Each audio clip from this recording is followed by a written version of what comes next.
सत्य स्वयं प्रकट होगा।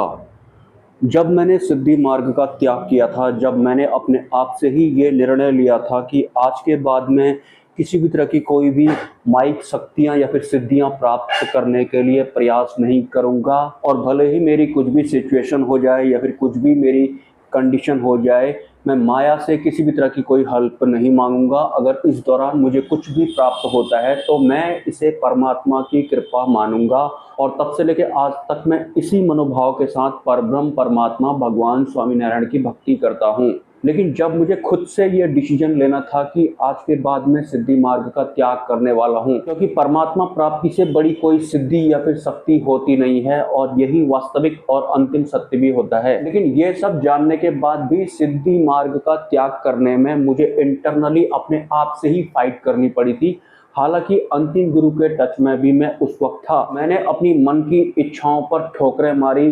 जो भी सिद्धि मार्ग से मुझे फ्यूचर में प्राप्त होने वाला था, उन सभी इच्छाओं को भी मैंने इग्नोर किया, और मैंने माइंड मेकअप बनाया कि आज मैं आखिरी बार इस सिद्धि मार्ग वाले पर्टिकुलर धाम पर आ रहा हूँ। आज के बाद मैं इस जन्म में सिद्धि मार्ग वाले धाम पर कभी नहीं आऊंगा, और ना ही इनसे मैं कुछ मांगूंगा। कुछ इस तरह के माइंड मेकअप के साथ मैं सिद्धि मार्ग से संबंधित एक धाम पर गया था।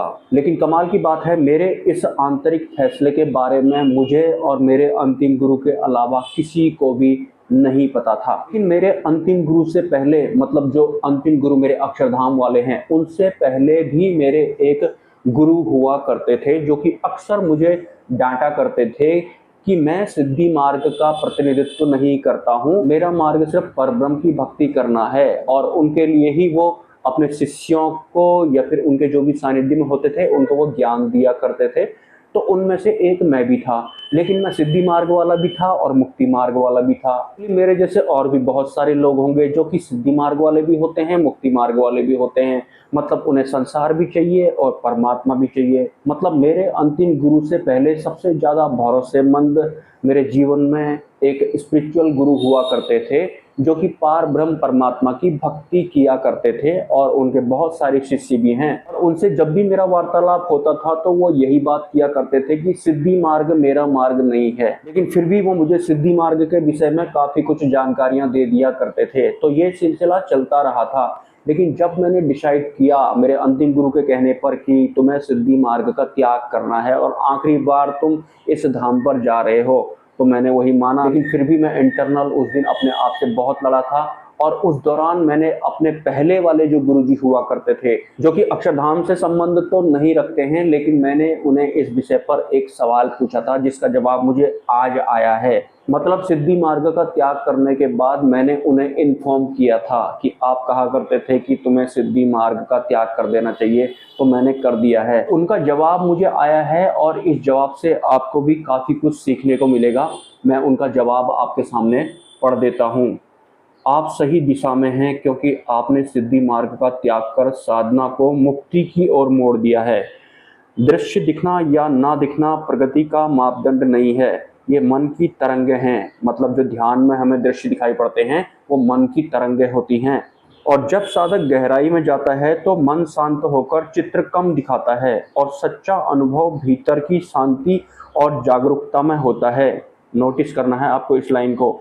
जो दृश्य पहले दिखे उनका अर्थ समझना आवश्यक नहीं है, बस उन्हें आने और जाने दें। जैसा कि मैं आपको बताता हूँ कि दृश्य आपको दिख रहे हैं भयानक वाले या फिर जैसे भी, तो उनको दिखने दो, उनको पास हो जाने दो। नियमित ध्यान, सत्संग और आत्मनिरीक्षण बनाए रखें।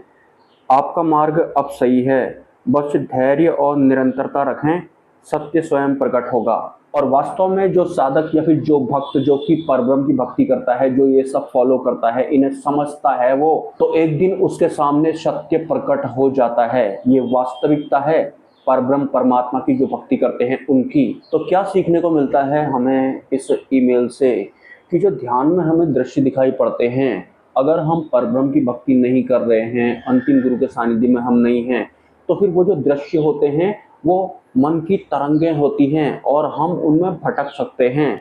तो अंतिम गुरु की शरण में होना बहुत ज़्यादा जरूरी होता है। आपके जो गुरु हैं वो ब्रह्म रूप होने चाहिए हर हाल में, उनकी आज्ञा से ही आपको ध्यान करना है या फिर मंत्र जप करना है या फिर अक्षरधाम जाना है। गुरु की आज्ञा से कुछ करना मतलब हम अपनी तरफ से कुछ नहीं कर रहे हैं, हम अपनी तरफ से कुछ करेंगे मतलब मैं और मेरा मतलब अहंकार अपनी तरफ से ध्यान कर रहा है या फिर अक्षरधाम जा रहा है। गुरु की आज्ञा में होने का ये मतलब होता है। गुरु के अंडर में होने के बाद आपको जो दृश्य दिखेंगे वो भी ए ग्रेड वाले होते हैं, मतलब सुप्रीम क्वालिटी वाले होते हैं।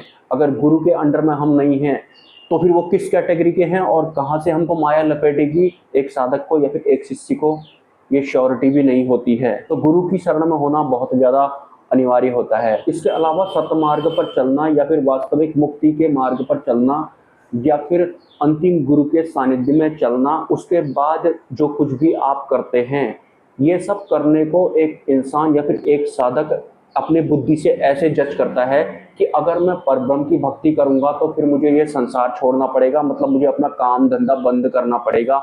ऐसी सोच रखता है एक इंसान जो कि बुद्धि से चल रहा होता है। तो आपको अपने काम धाम या फिर घर बार वगैरह बिल्कुल भी नहीं छोड़ना है, बिल्कुल भी आपको नहीं त्यागना है। आप जो काम करते हैं आपको वो काम करते रहना है, बस आपको परब्रह्म परमात्मा को आगे रखना है। मतलब फर्स्ट प्रायोरिटी आपकी वो होनी चाहिए। उसके बाद सेकंड थर्ड या फिर फोर्थ प्रायोरिटी आप अपने जिस किसी भी काम को देना चाहें उसे दे सकते हैं आप, लेकिन पहले नंबर पे परमात्मा होने चाहिए।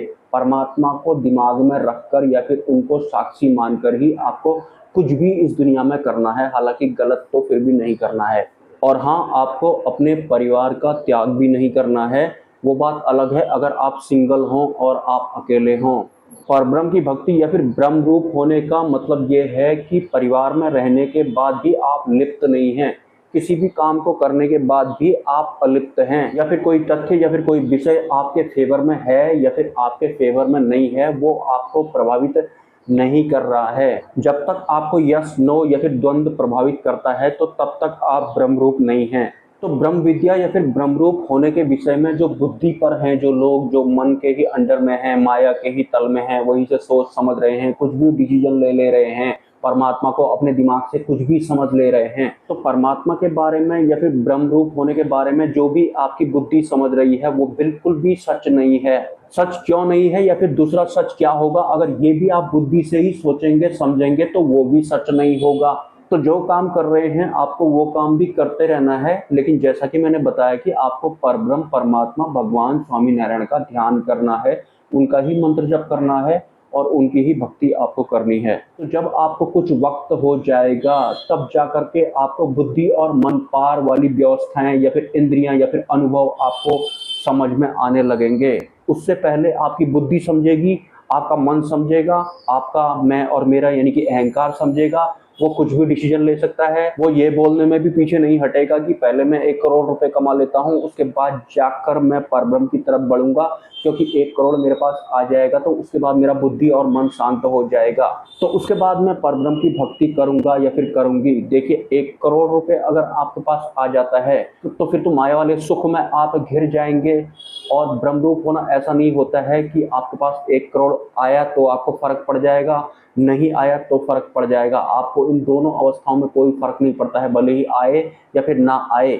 इसे ही माया में रहकर माया पार होना कहते हैं। जो महंत स्वामी जी हैं वो माया में रहते हैं, माया उन्हें प्रभावित नहीं करती है, लेकिन आम इंसान को जो बुद्धि में होगा, जो मन में होगा, जो इससे ही ऊपर नहीं उठा होगा, जो मैं मेरा से ही ऊपर नहीं उठा होगा, वो महंत स्वामी जी को भी नहीं समझ सकता। वो अक्षरधाम से संबंध रखने वाले किसी भी जागृत साधु संत को भी नहीं समझ सकता है।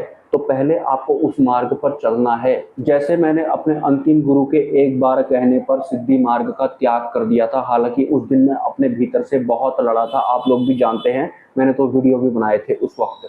लेकिन आप लोगों को भी नहीं पता था कि मैं वहां क्यों गया हूं, मैं क्या करने गया हूं। मैंने सोचा कि मैं बताऊं या फिर ना बताऊं, फिर मैंने शॉर्ट वीडियो के माध्यम से बताया था। क्योंकि बहुत सारे जो लोग होते हैं वो सिद्धि मार्ग में ही होते हैं, वो सिद्धियां ही प्राप्त करना चाहते हैं, शक्तियों में ही उनका इंटरेस्ट होता है, इस संसार में ही उनका इंटरेस्ट होता है। तो मैंने सोचा कि उनकी भावनाओं को या फिर उनकी इच्छाओं को ठोकर जैसी लग जाएगी, या फिर वो सोचेंगे कि हमारा तो सपना टूट गया, तो इस वजह से मैंने साफ साफ नहीं बताया था, वरना मैंने अपने दिल पर पत्थर रख करके ये काम किया था। तो मन की बात ना मानना जिस दिन से आप शुरू करेंगे उस दिन से जाकर के आप परब्रह्म की भक्ति करने वाले मार्ग पर आएंगे। सपोर्ट अगर आप करना चाहें तो कर सकते हैं। मिलते हैं किसी नेक्स्ट वीडियो में। नमस्कार।